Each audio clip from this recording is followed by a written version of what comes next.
Hey YouTube, how you guys doing? My name is Chuck and I'm bringing you guys one more video. And today's video is going to be about how to optimize or set up your OBS. Now, a little bit of background information before we get started. OBS stands for Open Broadcaster Software.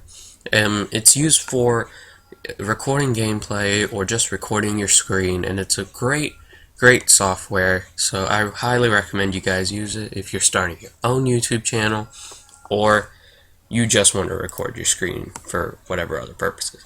It also allows you to live stream directly from your computer for services like Twitch or YouTube. So yeah, right now this is the OBS project page, and so this is where you can download it, and it's available for Mac OS, Linux, and Windows. So yeah, it's completely free.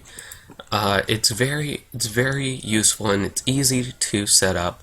So yeah, this is the page. So now let's just open up OBS. I already have it up because I'm recording this, and so I'm just going to minimize this.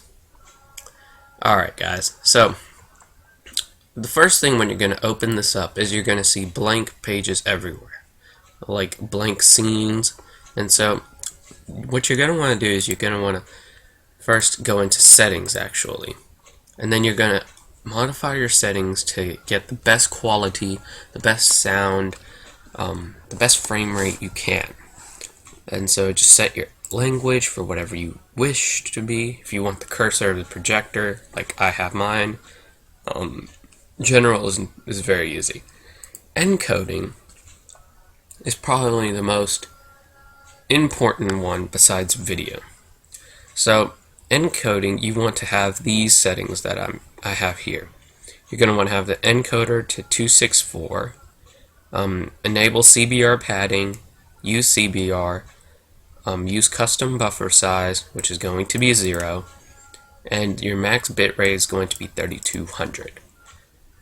Now for your audio encoding, you're going to keep AAC, 48 Hz, bitrate 128, and channel stereo. Now let's move on. If I tried to explain to you guys all this, then it's going to take a while. So here's just where you're going to set your destination for your file whenever you record, or your buffer or whatever. I don't use a buffer memory, so it doesn't really matter to me. So now video.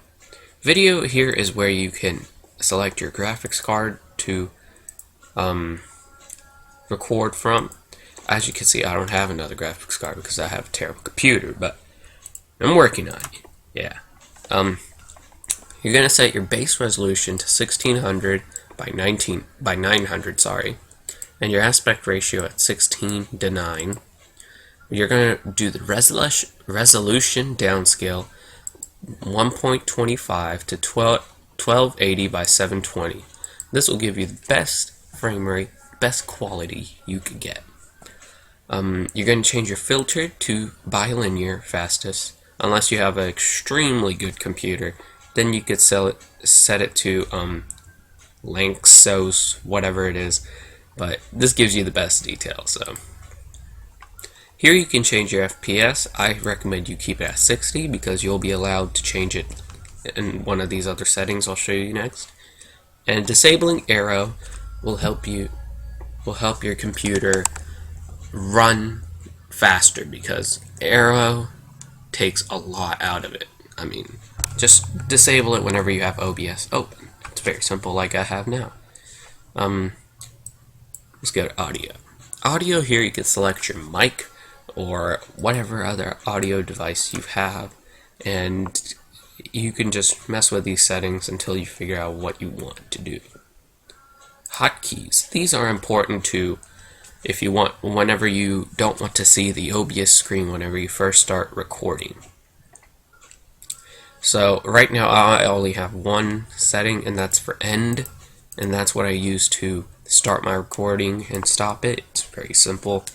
And to mute and unmute my mic, I keep home, which I hardly ever use that, but just in case I have a sneeze coming on or something. Yeah. Push to talk is whenever you push a button on your keyboard or something, and that's the only time the software is going to recognize your microphone and record your voice. So if you don't want your voice recorded the entire time, then I suggest you keep that. But if you're doing videos like mine or just gaming videos, then I suggest you don't do that. Moving on to advanced. Here you can see that it's overwhelming for a lot of people. It's really not that overwhelming. So first thing, you're going to use multi-threading options. You're going to put your process priority class above normal. This scene buffering doesn't really matter. I mean, it really doesn't matter. Allow other modifiers on hotkeys.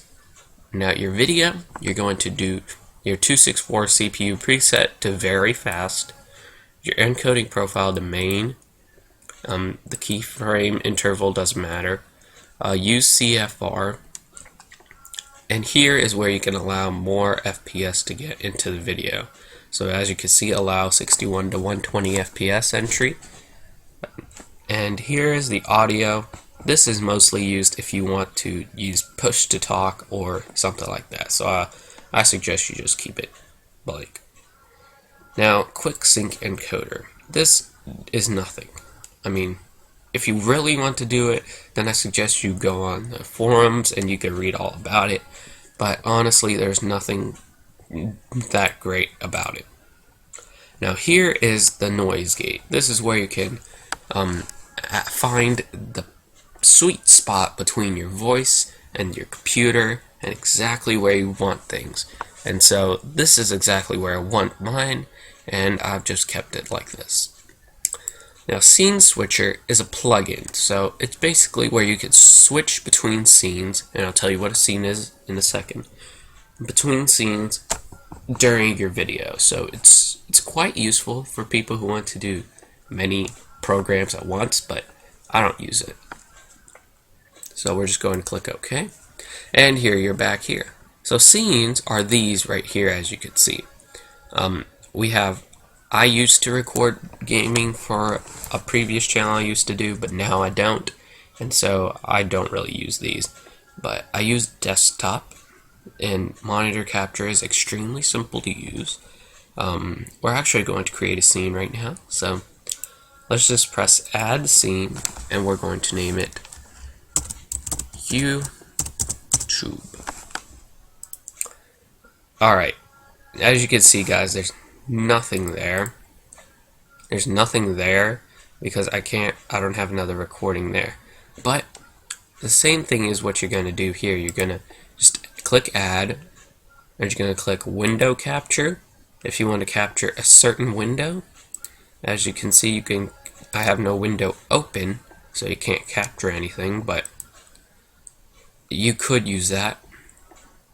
Monitor capture is where you can capture the entire screen or your monitor. See, you can choose between monitors if you have more than one monitor, and I suggest you just leave all this blank and just keep this if you want the mouse cursor there. Yep.